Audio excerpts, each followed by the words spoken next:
संघाची 3 प्रकार शास्त्रकार सांगतात: कुसंगती, विसंगती आणि संत संगती. कुसंगती, विसंगती, संताची संगती. महाराज कसं काय म्हणतात? संगतीचे 3 प्रकार. हो, संगत म्हणजे सहवास. आपण म्हणतो ना प्रसादामध्ये, सहवास तुझा श्री गणावा देवा, प्रसाद हा मज द्यावा देवा. म्हणतो ना, कोणाचा सहवास घ्या? हृदय मंदिरी विसरण तो बडावा देवा,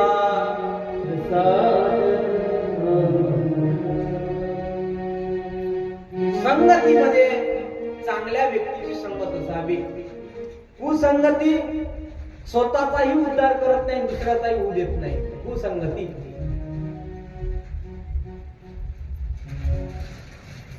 विसंगती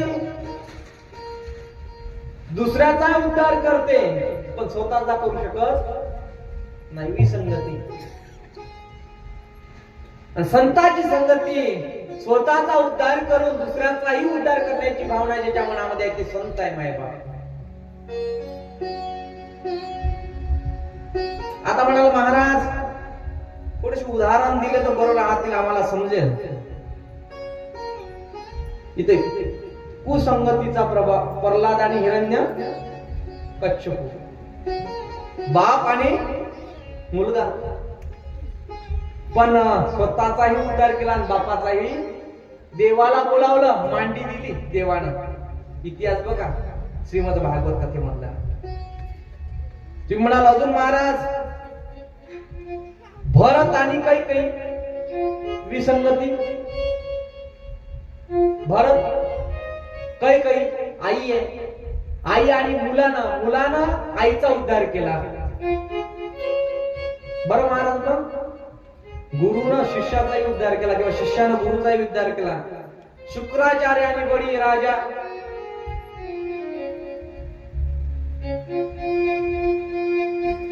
जनाबाईचं भांडण होतं देवा, राणाच्या गौऱ्याचा आड हिनं माझ्यावर घेतला. एक चोरी झाली, दुसरा सर्वात मोठी चोरीचा आड म्हणजे जनाबाईच्याकडे देव जायचे. जनाबाईच्याकडे देव जायचे, पांडुरंग जायचे. आणि पांडुरंग सकाळीच गेले आणि सकाळीच गेल्यानंतर देवानं दागिने काढले, तिच्यासोबत दळणदळायला लागले जनाबाई सोबत. ओव्या गावणे स्वरात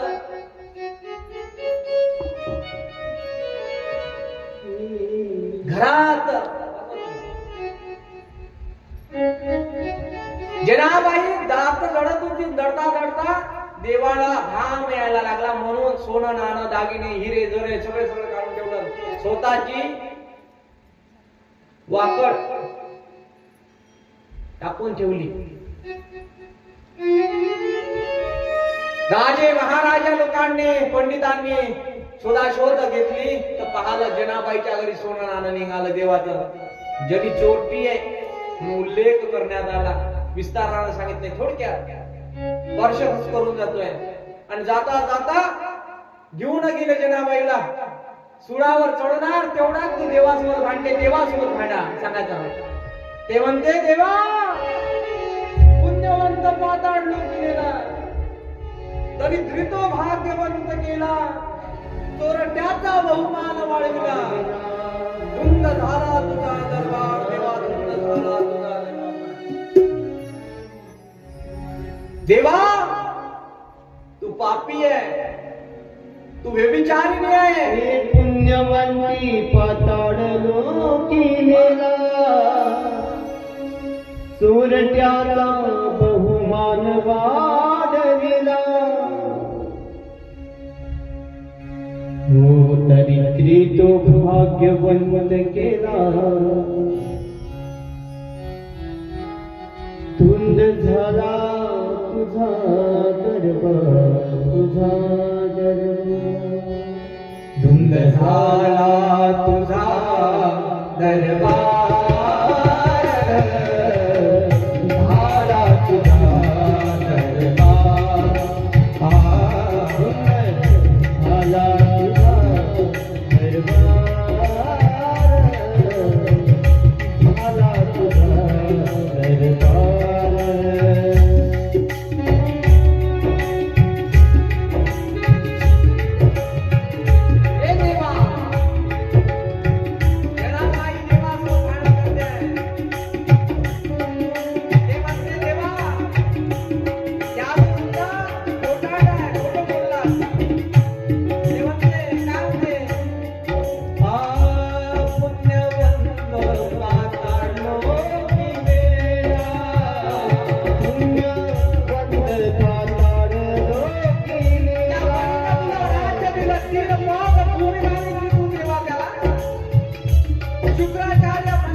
चोरट्याचा भाऊ वाढविला, चोरट्याचा बहुमान वाढविला.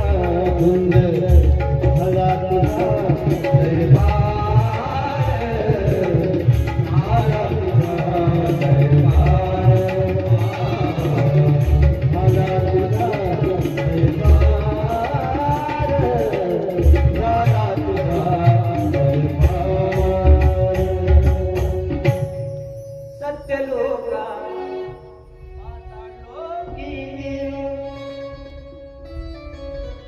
भरपूर आहे सांगण्यासारखं.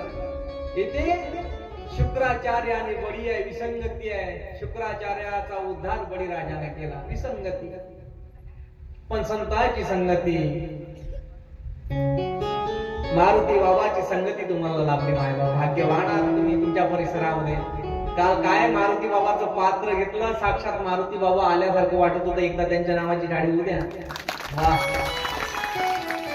मारुती बाबा, वा वा. प्रत्येकाच्या मनामध्ये, प्रत्येकाच्या कणामध्ये, प्रत्येकाच्या धमन्यामध्ये वाहणारा मारुती बाबा, घंटीवाले बाबा.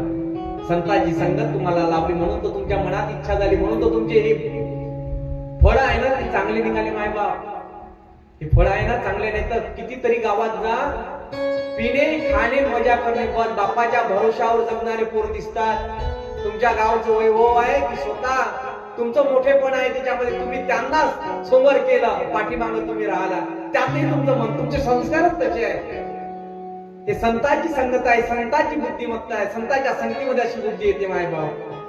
म्हणून ते म्हणतो असा हा संतांचा संग, असा संतांचा संग, असा संतांचा संग. विश्वचे खर भासुनी जीव होत सदा प्रगट भक्तीचा संग, असा संतांचा संग, असा संतांचा संग.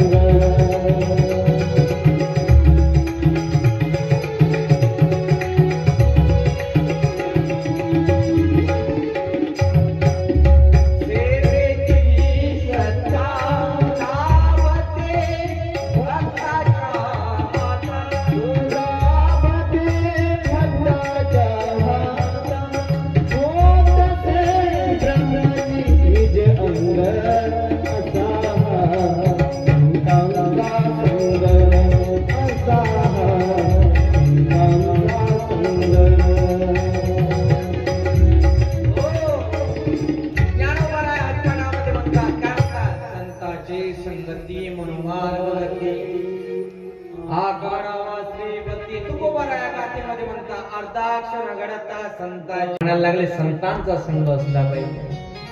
संतांच्या संगतीमध्ये एकाचं कल्याण करतात आणि दुसऱ्याचंही कल्याण करतात, त्याला संत म्हणावं. स्वतःचा मीपणा नाही, सेवा, सेवेची सत्ता. सेवा केली मारुती बाबांनी. सत्याग्रह केला तुमच्यासाठी. माहित आहे का तुम्हाला? जेलात राहिले मारुती बाबा, माहित आहे तुम्हाला? जेलात होते मारुती बाबा, सत्याग्रह केला तुमच्यासाठी. असताना महाराज म्हणायला लागले कैलासाचा महादेव तुमच्या अंतःकरणात येईल, पण केव्हा? जेव्हा लोक आपसामध्ये चांगलं वागायला लागतील, प्रेमानं वागायला लागतील, प्रेमानं बोलायला लागतील, ईर्ष्या त्यांच्या मनातली अंतःकरणातली निघून जाईल. लेकी बाईच्या पैशानं बसवतात, शास्त्र आहे, अनुमोदित आहे. लेकी बाईच्या का बसवतात? ती महालक्ष्मी आहे म्हणून तो महालक्ष्मीचा पैसा तिच्याकडनं घ्यावा लागतो, त्या कळसामध्ये टाकावा लागतो. ही कथा प्रयाग क्षेत्रामध्ये चालू आहे. या कथेच्या प्रारंभामध्ये महाराज सांगतात की या कथेला ऐकणारे अशी लोक आहेत, द्रव्य चोरणारे लोक आहेत, नास्तिक लोक आहे, वेदाला न मानणारे लोक आहेत, स्त्रियांचा मोह ठेवणारे लोक आहे, माता पित्यांचा विरोध करणारे लोक आहेत, वेदाचा विक्रय करून पोट भरणारे लोक आहेत.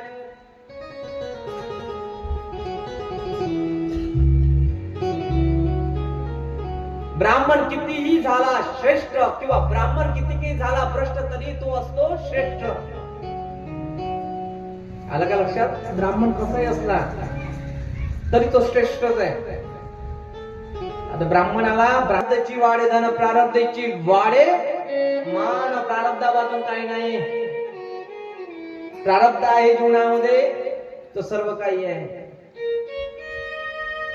गृहाश्रमामध्ये धनधान्य असतं म्हणजे झालं का? नाही नाही नाही. आनंदी घर बुद्धिमान मुलं म्हणजे गृहाश्रमाचं वैभव आहे. माय बाप, चांगले मित्र, धनवान, स्वतःची भोगवस्त्री, सेवक, आज्ञाधारी, शिव उपासना करणारे हे गृहाश्रमाचं वैभव आहे असं संत म्हणतात. संस्कार विरहित जीवन जगणारे काही लोक असतील, वजन वाढवणारे लोक असतील, व्यभिचार करणारे लोक असतील, स्वामीच्या आज्ञा न ऐकणाऱ्या महिला असतील, कण्या महत्वाचा कणा सोडून देणारे काही लोक असतील, असे लोक जीवनामध्ये घडतील. त्यांना शिव उपासना जर केली तर त्यांना विशेषतः लाभ शिव महापुराणाच्या माध्यमातून मिळेल. लिंगाची घरामध्ये स्थापना करावी, ती चल स्वरूपाचं असावं. घरामध्ये स्थापन न करता मंदिरात त्याला अचल स्वरूपामध्ये स्थापित करावा. भगवंताचं एक शिवलिंग पाऱ्याच्या स्वरूपात आहे. पारा नाम वीर्य आहे भगवंत महादेवाचं. एक नर्मदेश्वर शिवलिंग आहे, एक स्फटिकाचं शिवलिंग आहे. भगवंताचं पूजन करत असताना त्याला लाल फुलं व्हावं. का व्हावं उद्याच्या कथेमध्ये पाहूया. तांबड्या रंगाचं फुल व्हावं, बेलवदन व्हावं, बेल व्हावं, पाचमुखी बेलाचं पान व्हावं, 3 मुखाचं बेलाचं पान व्हावं, नैवेद्य समर्पित करावा, तांबूळ द्यावा, म्हणजे पूजा पूर्ण झाली. अशी पूजा आहे. आणि देवाकडे काही मागू नये, देवालाच मागून घ्यावं. शब्द लक्षात आले का माझ्या? देवाकडे काही मागू नये, देवालाच मागून घ्या. देव देईल. जे जे म्हणाल ते होईल. तुमच्या जिभेवर सरस्वती नांदायला लागेल. तुम्ही जे म्हणाल ते होईल अशी शिव महापुराण कथा सांगते. गळ्यामध्ये रुद्राक्ष धारण करावा. दुर्गा दाखवणारा पांढरा रुद्राक्ष आहे, त्यामध्ये लाल रुद्राक्ष आहे, पिवळा रुद्राक्ष आहे आणि काळा रुद्राक्ष आहे. माय बाप, तो रुद्राक्ष धारण करावा. रुद्राक्ष म्हणजे स्वतः महादेवाचं स्वरूप आहे. भस्म लावावं. भस्म लावता लावता लावता तुम्हाला विद्येश्वर संहितेच्या संहिता अंतर्गत रुद्र संहितेमध्ये आपण प्रवेश करून राहिलो. ब्रह्मदेवाच्या मनात भावना निर्माण झाली की आता सृष्टीचं काय करायचं, आपल्याला निर्माण करायचं. ब्रह्मदेवाची उत्पत्ती कुठून झाली? रुद्रापासून ब्रह्मदेव निर्माण झाले. ब्रह्मदेवाच्या 2 भुकुटीतून एक रुद्र तयार झाले आणि त्यातून एक शिवाची उपासक मूर्ती उभी राहिली. सृष्टी कशी निर्माण करावी? नारद ब्रह्मदेवाला विचारतात. नारदानं तप करण्याची इच्छा होती, पण माझ्या भावाला आशीर्वाद देऊन जाते. पाहता पाहता तिचं भजन चालू होतं, नाम जप चालू होतं. शिवाच्या भक्तीमध्ये ती लीन झाली. पार्थिव शिवलिंगाची त्यानं पूजा केली. पाहता पाहता लहानाचे लेकर मोठे व्हायला लागले. पाहता पाहता एमपीसीचे एक्झाम द्यायला लागले. पाहता पाहता एक कलेक्टर झाला, दुसरा PSI होऊन आला. परभणीतली घटना आहे माय बाप, परभणीतली झालेली घटना. आणि शिवाला धन्यवाद मानते. जेव्हा धन जवळ आला तेव्हा दूर गेलेला भाऊ जवळ आला माय बाप.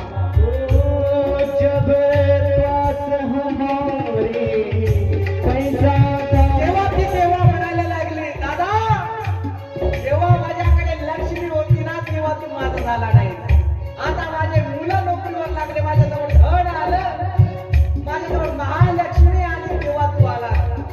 म्हणून ती म्हणते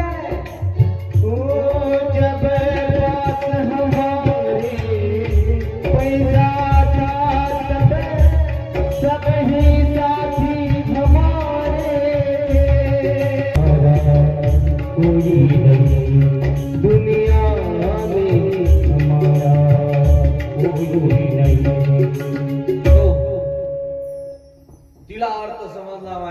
तिचे एक मुलगा PSI झाला आणि एक मुलगा कलेक्टर झाला. परभणी मधली घटना आहे, झालेली घटना मी तुमच्यासमोर प्रस्तुत केली.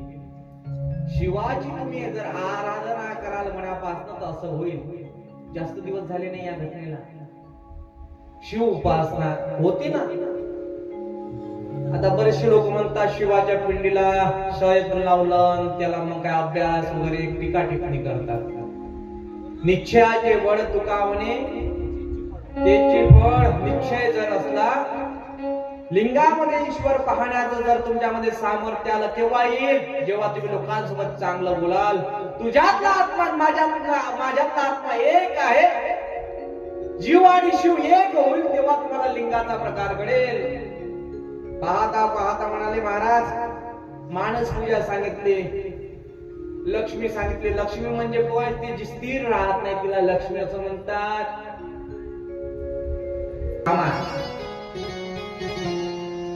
थांबवलं तर थांबवलं जप रात्रभर तिला. डबल काही ती आली गेली तर सपात गेली. जेवढं काही सोनं नाणं याच्याकडे होतं, ती लक्ष्मी आहे, अचल आहे. लक्ष्मी नाम पैसा. जो पैशाच्या मागे धावतो तो लक्ष्मीच्या मागे धावून राहिला. लक्षात घ्या माझा मनाचा उद्देश. त्या बाया काही साध्या सुद्धा आहे काय? ते म्हणा हो, निनाले सांगा 4 वेळा पाणी तहान लागते दिले. लक्ष्मी काय झाली? पैशाच्या मागे धावणारे लोक मिळतील. महाराज म्हणतात तुम्ही महालक्ष्मी म्हणजे जी माझी बहीण आहे तिच्या मागे धावा. शिवजी म्हणायला लागले. केव्हा धावा? जेव्हा भैरवनाथाचं अष्ट किंवा भैरवनाथाचं किंवा भैरवाचं दर्शन घ्याल तेव्हा धावा. ताम रुद्र सहिताम यस्तु भैरवं प्रतिमानिस्मे त्रिपठन प्रत्ययो निस्य कामखिलं लभ्यते. भैरव म्हणजे साक्षात महादेव आहे. पूजा करत असताना भैरवाचं नाव घ्यावं. काशीला जर गेला तर भैरवाचं दर्शन घेतल्याशिवाय काशीचं दर्शन घडू शकत. म्हणून पूजेचे काही नियम आहे, बंधन आहे. महालक्ष्मीला आपल्या बेलाच्या वृक्षापासून एक शिवलिंग तयार केलं होतं, त्याचं पूजन केलं म्हणून महादेवानं तिला बहीण मानला. सागराची जी पुत्री होती ती महालक्ष्मी आणि एक आहे अलक्ष्मी. त्यांच्या घरी अलक्ष्मीचा वास असतो. अलक्ष्मी नाम दरिद्र देवता, दरिद्राचं प्रतीक आहे अलक्ष्मी. महालक्ष्मी, लक्ष्मी आणि अलक्ष्मी ह्या बहिणी आहेत. त्यातही अष्टलक्ष्मी प्रकार आहे. म्हणून आधी सांगितलं शिवाची पूजा करत असताना शुचिर्भूत व्हावं, स्नान करावं, स्वच्छ व्हावं. करा पवित्र पुल्या देही, करा पवित्र पुल्या देही. असं सुख नाही, शांती नाही. वंदनी महाराज म्हणतात